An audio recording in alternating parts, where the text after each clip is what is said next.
reflects priorities.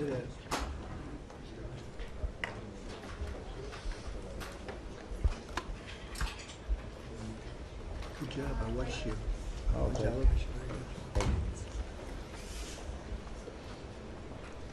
How are you?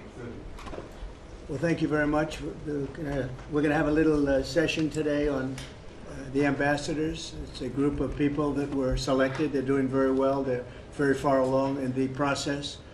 And they're going to each introduce themselves and talk about the country that they're going to.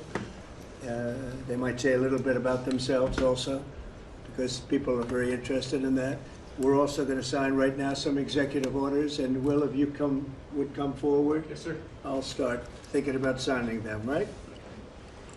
A few things for you today, sir. First, we have a pardon for Devin Archer. Devin Archer was a former business partner of the Biden family. He's was prosecuted relating to a fraud investigation, but notably the tone and tenor of that prosecution changed dramatically after he began to cooperate with congressional investigators and serve as a witness against Hunter Biden and the Biden family. We believe that was an injustice, and therefore we're asking you to pardon him. And many people have asked me to do this. I think he was treated very unfairly. And I looked at the records, studied the records, and he was a victim of a crime, as far as I'm concerned. So we're going to undo that.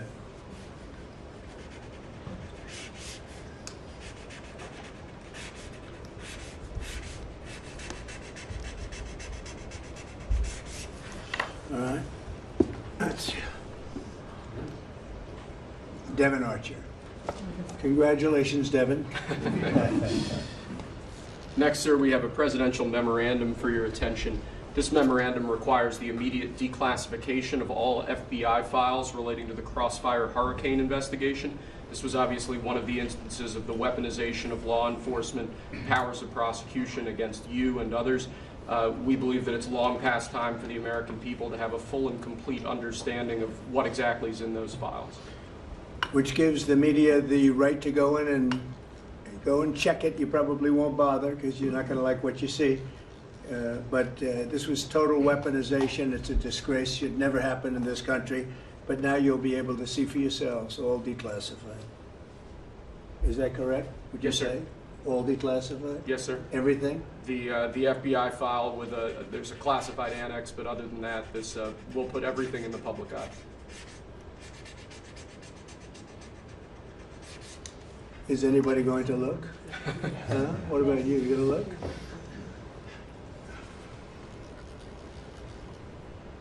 And frankly, the FBI should be ashamed of themselves, and so should the Department of Justice, and so should Biden. Okay? Next, sir, we have an executive order for your attention. We've taken action against a number of law firms that have participated either in the weaponization of government, the weaponization of the legal system for political ends, or have otherwise engaged in illegal or inappropriate activities. The law firm of Jenner and Block is one of these law firms. This is a law firm that, as you know, employed Andrew Weissman after he came off of the Mueller investigation. It's a law firm that's engaged in invidious racially and sexually discriminatory practices. It's also a law firm that has participated in the weaponization of the legal system against American principles and values, and we believe that the measures in this executive order will help correct that. And Andrew Weissman is the main culprit? He's certainly... With respect to this firm? He is one of a number of reasons that we believe this executive order is warranted. He's a bad guy.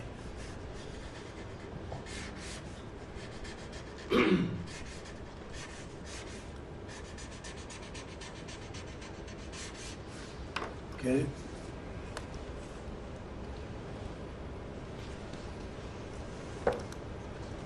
Next, sir, we have an executive order for your attention relating actually to government payments. Historically, checks issued by the Treasury are, I believe, 14 times more likely to become the subject of fraud than electronic transfer payments. This is an executive order that's going to push the Treasury Department to modernize its payment system to ensure that where possible they're using electronic methods of payment as opposed to paper checks in order to reduce waste, fraud, and abuse in the government. which is obviously an endeavor that we've been pursuing in numerous aspects of government under your leadership. It's basically modernization of equipment and methods, and it's something that really I think he's going to be a great Secretary of the Treasury wanted, Scott, and so we're doing this, and we have other modernization programs going on. We could let somebody else, whoever's next, whoever that may be, do it, but it's something that should have been done 25, 30 years ago.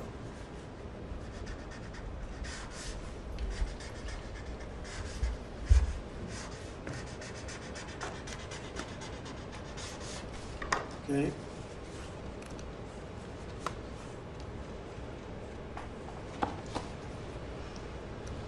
Along similar lines, sir, this is an executive order.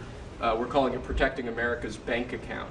The basic idea here is that instead of having lots of different departments and agencies and offices issuing payment, often without justification, often without any provided rationale, we're going to be centraling payment processes where possible in the Department of the Treasury and ensuring that measures are taken in Treasury against waste, fraud, and abuse to ensure that money that's leaving the public Treasury is as protected as it possibly can be. All right, good.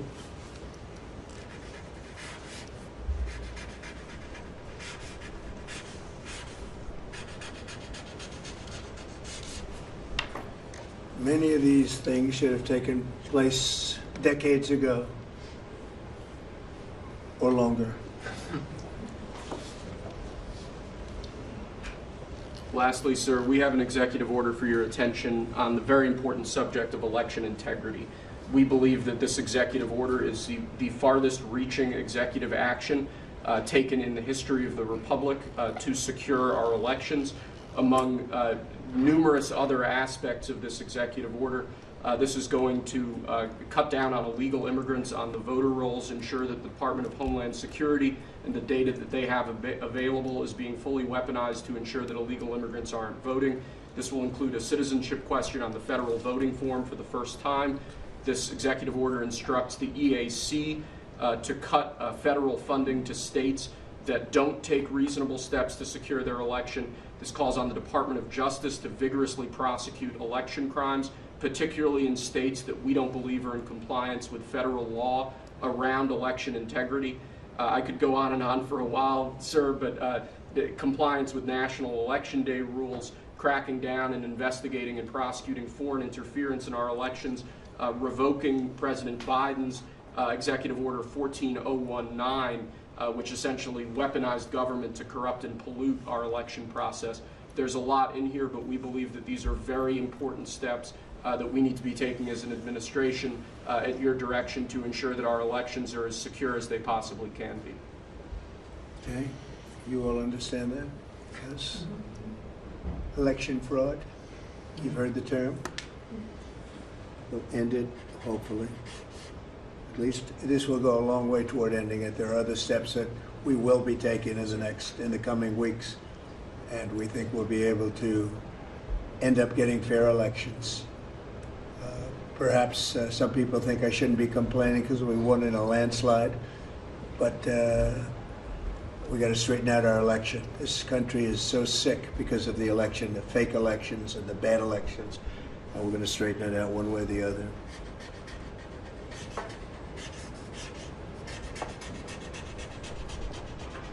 And it's an honor to sign this one. To sign all of them, but to sign this one is a great honor.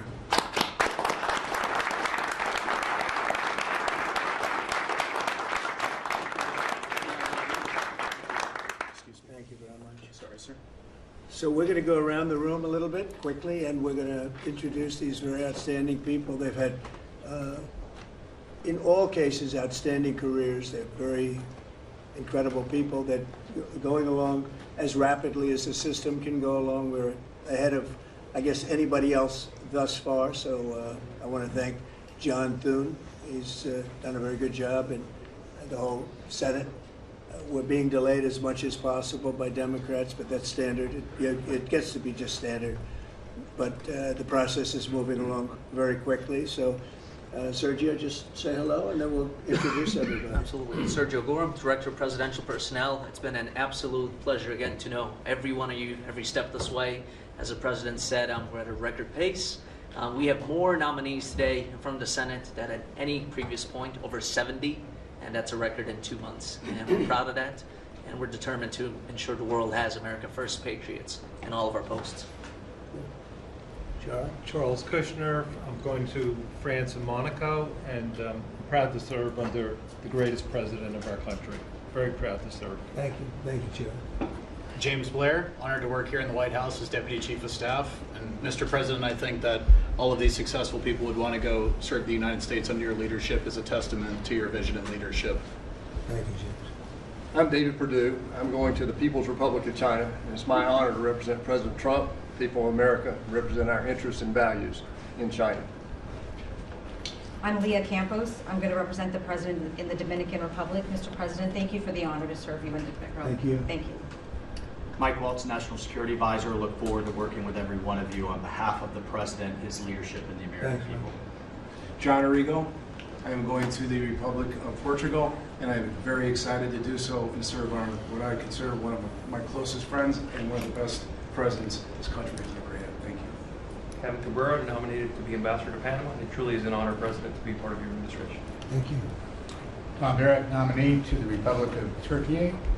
Delighted and honored to be with you, Mr. President, in that host country, which is one of the most ancient in civilization, is in search for your peace, prosperity, and security program. Thank Good you. place. Good Mr. place. President. Good leader, too. Yeah, Mr. President, thank you. It's an honor. I'm Pete Hookster, you know that. Yeah. But I am going to Canada. Oh. I look forward to serving you in Canada and your agenda. And you do a great job. Thanks, Pete. Juan Johnson, sir. Thank you for the nomination to represent you and the United States to the United Mexican States. And I'm really encouraged by some of the conversations you've had with President Sheinbaum recently and to the increase in support that we've seen out of her government along our border on important issues. So thank you, sir. They have stepped it up a lot, Yes, sir. Mexico and Canada, so see how it works, right? Yes, sir. Thanks. Matt Whitaker from Des Moines, Iowa. I'm proud to, as soon as I'm confirmed, go represent you at the North Atlantic Treaty Organization. Okay, thank you, man. George Glass, on my way to Japan. Previous administration, I served for you in Portugal. It is a great honor to be able to do this the second time. Thank you very for much. the opportunity. Thank you, George.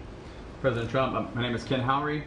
I'm your nominee to be Ambassador to the Kingdom of Denmark, a very close partner and ally. I served for you last time for the Kingdom of Sweden. I want to thank you for the faith you've placed in me as your nominee to Denmark. Thank you. Thank you very much.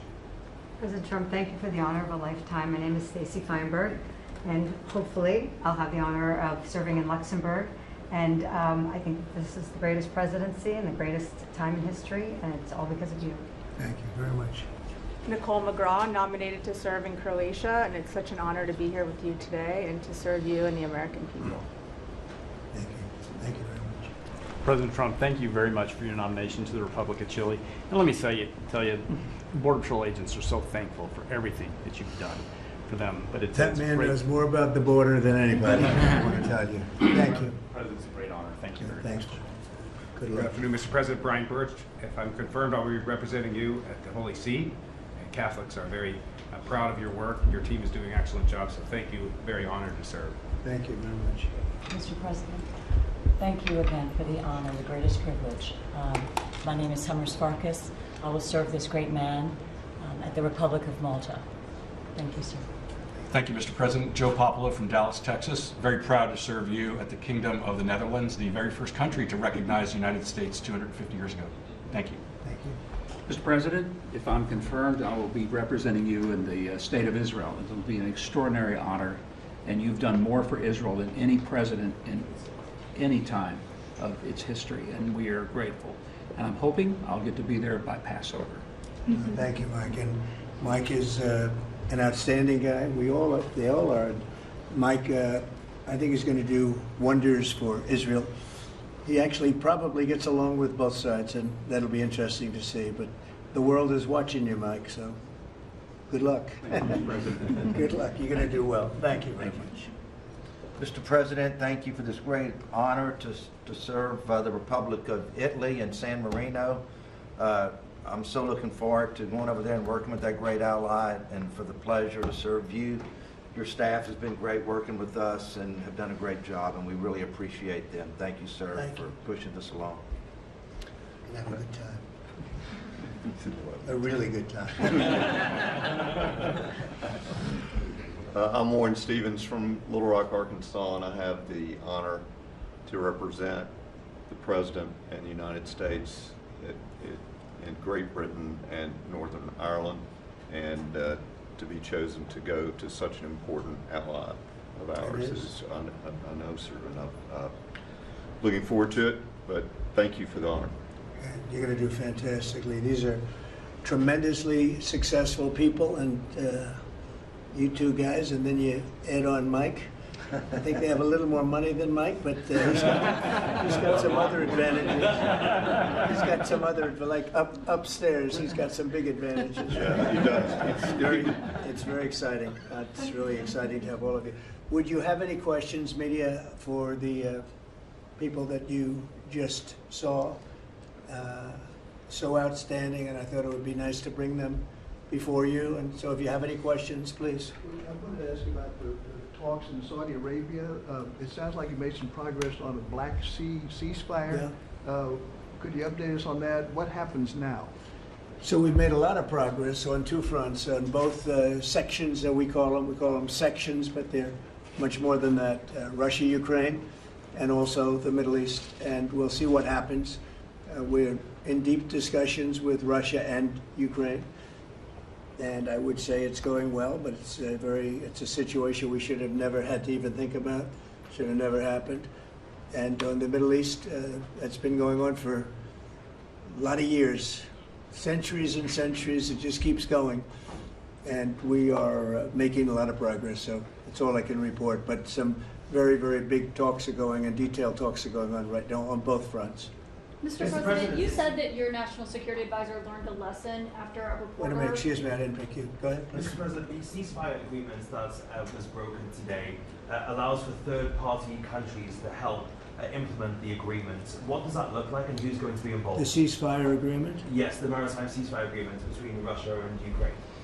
Well, they're going to get together. Look, it's they agreed to something, and it got broken. There's tremendous animosity. There's a lot of hatred, as you can probably tell, and it allows for people to get together, mediate it, arbitrate it, and see if we can get it stopped, and I think it will. That'll get stopped. What countries are you looking to work with, sir, to help implement and monitor that ceasefire? We have other countries involved, and they're involved very strongly in the process, and that'll be resolved. That's actually, as bad as it is, that's the least of the problems. So we'll get that resolved, and we are being aided by other countries too. Yes, please. Yes. Brian? Tomorrow, the subcommittee on DOGE is going to review funding for NPR and PBS. Now, every Republican president has always promised to take away this money that's going to these two public news outlets. If they're successful, I know Senator Kennedy has backed it, Marjorie Taylor Greene in Congress has backed it. Would you be interested in defunding and taking away taxpayer dollars to NPR and PBS? Well, I would love to do that. I think it's very unfair. It's been very biased for the whole group. I mean, a whole group of them. And frankly, there's plenty. Look at all the media you have right now. There's plenty of coverage. I was from a different age, and they spend more money than any other network of its type ever conceived. So the kind of money that's being wasted, and it's a very biased view. You know that better than anybody. And I'd be honored to see it end. We're well covered. Look at all the people that we have here today. We're well covered, and we don't need it, and it's a waste of money, especially. I don't even know what DOJ's recommendation is. I assume their recommendation is to close them up. Well, after they hear all the testimony, I think they're going to make a decision relatively sooner than later. Yeah. But we'll see what that turns Yeah, out. I can't imagine that they wouldn't, because they have found so much waste, fraud, and abuse, hundreds of billions of dollars, and just waste, fraud, abuse. You heard yesterday some of the new things that were found. 22 billion just in environment, billion. You know, if you had 22 million, Warren, it would be nice, but 22 billion put into environmental accounts. One was 2 billion into one account, Stacey Abrams, where they had $100 in the account, And just before I came in, they put $2 billion. And you guys are looking, so you mean 2 million or maybe 200,000? No, $2 billion were put in the account. What do you think of that, Mike? Do you think that's a straight deal, 2 billion? Just write me the check, Mr. President. I'll take me to Israel. It's it's a horrible thing, and we have so many of those things. So they've done an incredible job, and the country wants to hear it. I think Doge is actually very popular because of what's happening. They're hearing about all of these scams and for big money, tremendous amount. And when you add it up, just hundreds of billions of dollars being wasted, and much of it's fraud. You know, we talk about waste. And it is waste and abuse, but a lot of it's fraud Can I too. follow up on something? Yeah, go ahead, Brian. I just want to follow up on that. If Planned Parenthood is defunded, would you look into the harvesting of baby organs that they've done throughout the years and maybe go after some criminal prosecution on that? Well, I think you're talking about a subject that is a heated subject, and we'll look into it. We're going to look into everything, but that's certainly a subject that's been debated for a long time, and we will look into it, yeah. Mr. President, Some senators have expressed hope that the White House will support a rescission package to codify some of the Doge cuts into law. Where does the White House stand on that? And are you making progress? Which package? A rescission package to codify some of the Doge cuts into law. You know what? It would be great. I think we're going to do that. I think they're going to do it. I think we're also going to be codifying a lot of the executive orders that we've done, which have been very popular. And we're looking at one, I will tell you right now, that I think perhaps will be controversial, but not with the people, and that's sanctuary cities. We're going to end sanctuary cities for some of these jurisdictions that aren't cooperating with law enforcement. They're guarding criminals. They're taking the rights away from the citizens of their state and their city. And we're going to be ending sanctuary cities if we find it necessary to do in certain major areas. And we may just end the entire thing altogether because it's just a way of protecting criminals. And nobody else is benefited by that. And for some reason, Democrats want to keep and they want to shield criminals from being sent back to their countries or being sent to prison. And in the meantime, the crime rate has gone through the roof. Under Biden, it was through the roof. It's starting to come down, but we're taking a lot of people out of here. So we may be presenting you very shortly with a executive order ending sanctuary cities.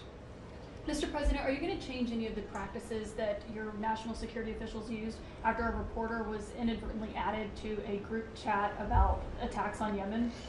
Well, I think it's a question I've been asked now, and I've given a few answers, and they've all been the same.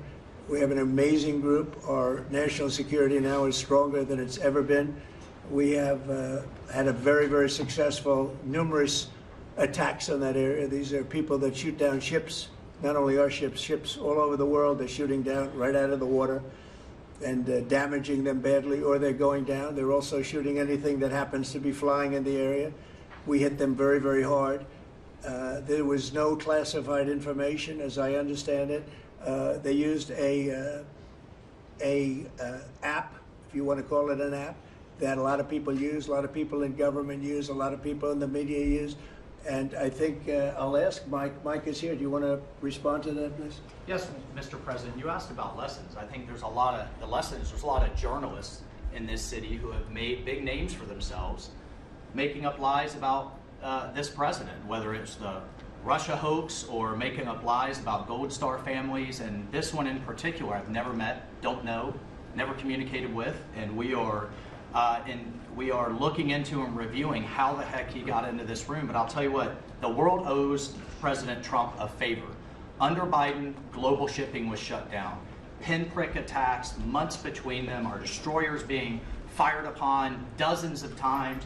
President Trump took decisive action with his national security team, took out the head missileer, knocked out missiles, knocked out headquarters, knocked out communication sites. And for once, as we hear, as you all hear from every one of our allies, thank God for American leadership again. Thank God for American strength. You're welcome, Lord. And look, we had a national security team that was coordinating these efforts. As Director Radcliffe testified today, His first day on the job, he was introduced to this app on his government systems at the CIA and at the State Department and otherwise. So look, this journalist, Mr. President, wants the world talking about more hoaxes and this kind of nonsense rather than the freedom that you're enabling. And a key part of our sovereignty is open sea lanes and knocking the crap out of terrorists, which is exactly what your team and Pete Hegseth, a good friend and fellow veteran, is leading the charge on, and it's an honor. We had a very successful, we had a very successful evening, and we've had numerous successful evenings and days in that area. The Houthis are absolutely on the run. The worst of them has been killed.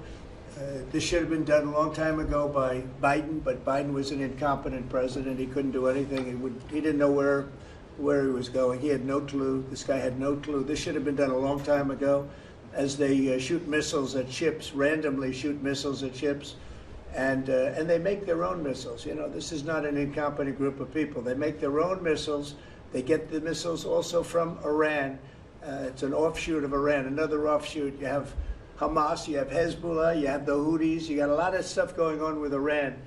And we sent a letter to Iran. You're going to have to be speaking to us one way or the other pretty soon, because we can't let this happen. But that's an app that a lot of people use, and somebody got on. I mean, happened to know the guy's a total sleazebag. The Atlantic is a failed magazine.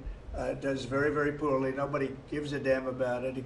This gives it a little bit of a shot. And I will tell you this, that they've made up more stories, and they're just a failing magazine. The public understands that. He's a very good man. That man is a very good man right there that you criticize so strongly. He's a very good man, and he will continue to do a good job. In addition to him, we had very good people in that meeting, and those people have done a very effective job, and you're going to see it. And it goes on, by the way. It's going to go on.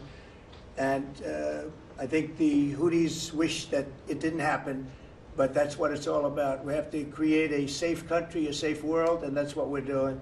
Do you worry that national security was put at risk, Mr. President? Of senior officials using Signal. Do I plan to ban who? The use of Signal to communicate from senior officials. Well, I don't know what this, I don't know anything about Signal. I wasn't involved in this, but I just heard about it.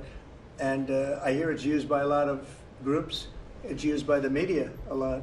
It's used by a lot of the military, and I think successfully. But sometimes somebody can get onto those things. That's one of the prices you pay when you're not sitting in the situation room with no phones on, which is always the best, frankly. But you know, the best is to be there. In fact, oftentimes I've been in fact, just last week I was in the situation room on something very important, and we had a couple of people hooked up by line, and I said, cancel the line. Sorry, fellas, what you do is we'll tell you all about the meeting, because I know people do get on those lines, whether it's Signal or anything else. Yeah. So are you going to change any procedures as a result of this?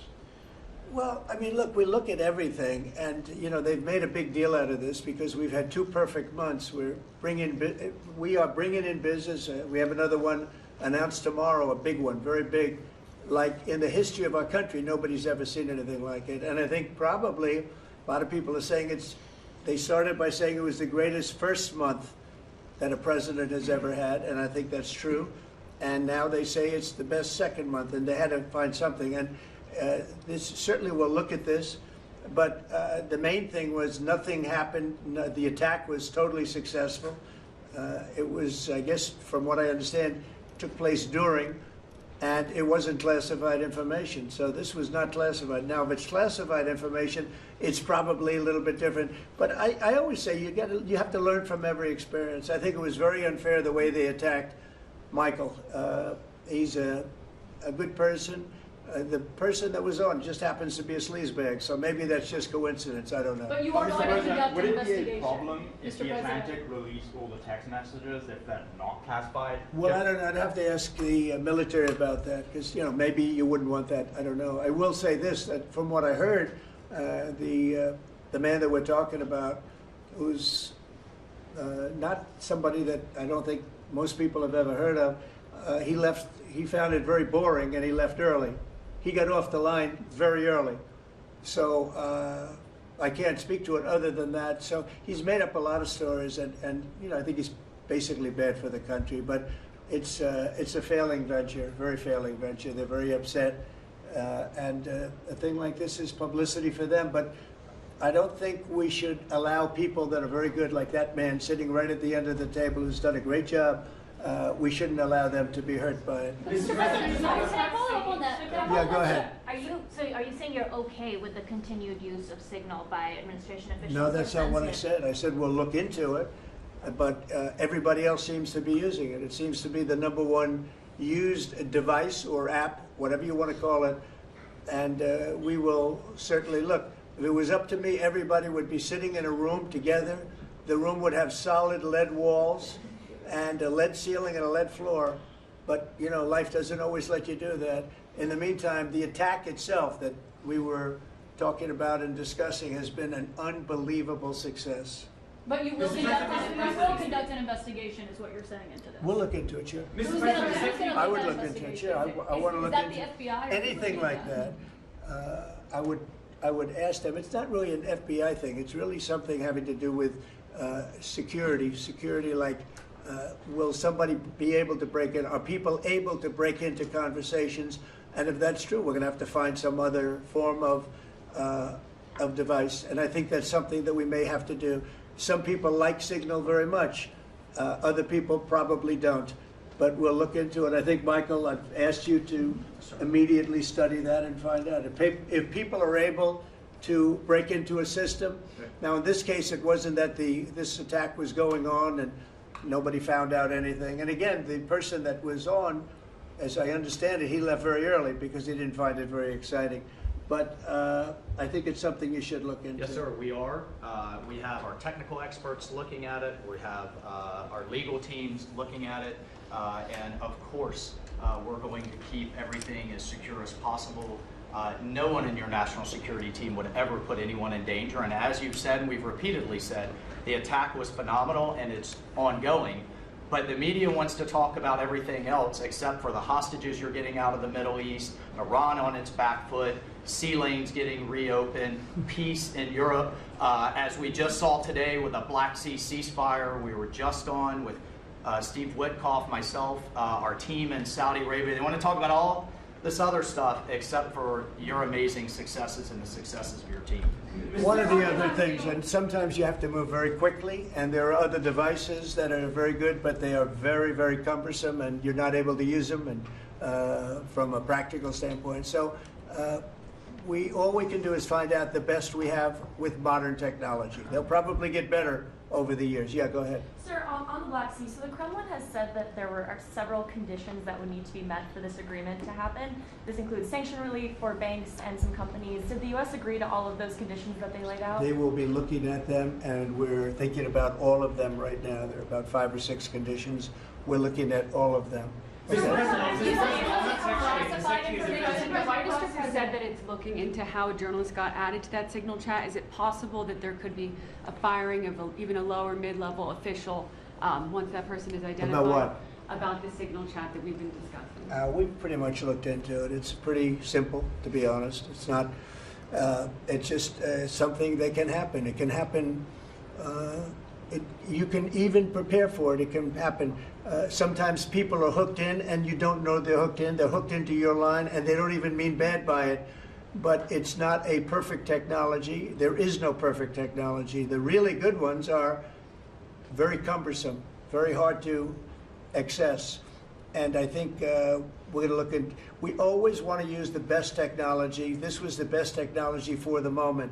But again, it wasn't classified, so they probably viewed it as being something that wasn't that important. And it obviously, with the attack being, I mean, I don't know if it's been read out to you yet, but that attack was a tremendous success for the U.S., a tremendous success. Who said the information, Go ahead, was please. not classified? Do you think that Mike Waltz made a mistake, and does he need to apologize? No, I don't think he should apologize. I think he's doing his best. It's equipment and technology that's not perfect, and probably he won't be using it again, at least not in the very near future. What do you think? That's sir. I agree with you. Let's get everybody in the room whenever possible. A lot of times you find out defects by exactly things like that, but I don't think it's something we're looking forward to using again. We may be forced to use it. You may be in a situation where you need speed as opposed to gross safety, and you may be forced to use it, but generally speaking, I think we probably won't be using it very much. The Secretary of Defense, on that train, the Secretary of Defense, Pete Hegseth, and J.D. Vance, the Vice President, said that the Europeans were freeloading. Do you agree with that assessment? Do you really want me to answer? Yes, sir. Yeah, I think they've been freeloading. The European Union's been absolutely terrible to us on trade, terrible. And as you know, NATO, I got them to pay hundreds of billions of dollars. They were way behind. And if you look if you look at Ukraine, so we're in for $350 billion because of Biden. Should have never happened, this war. All these dead people should not be dead. All these broken cities that are demolished down to the ground, those gorgeous towers, the most beautiful in the world, the most beautiful spires in the world. The spires in Ukraine were said to be the most beautiful of all. Just about every one of them is lying on its side in a million pieces. It's so sad to see what's happened to a heritage. No, I think that when they say the European Union and you could say NATO also. Look, NATO, and I don't blame NATO for this. I don't blame Europe for this. I blame Biden for the fact that he didn't make them equalize. And to this day, I said to him, you got to catch up, you got to equalize. But why are they in for $100 billion and we're in for possibly $350 billion? It shouldn't be. It shouldn't be. And you could say more important for them because we have an ocean in between. So, you know, it's one of those things. You'll be seeing Liberation Day. I call it Liberation Day in America. You're going to be seeing on April 2nd. Didn't want to do it on April 1st for the obvious reason, April 2nd. But you'll be seeing tariffs. And I think I've been very fair. I have them set. But I think I've been very fair to countries that have really abused us economically for many, many decades.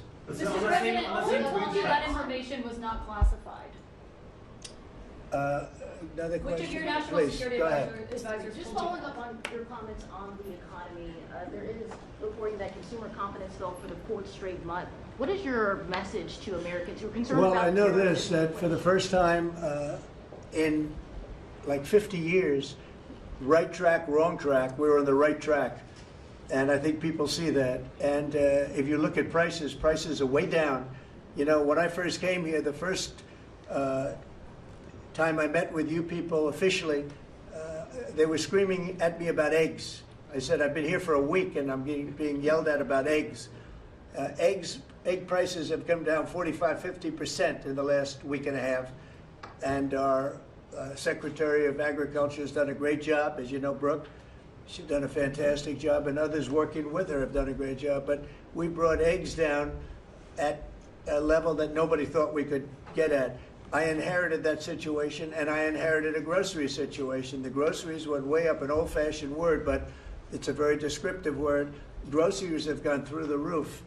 And I used to campaign on it. I used to say, we're going to get groceries down, and we have got it down. I watched a certain newscast over the weekend, and a congressman, Democrat congressman, said, well, Trump's done a lot, I agree. He's been great on the border, he's been great on the military, but you know, he hasn't brought prices down. That's false.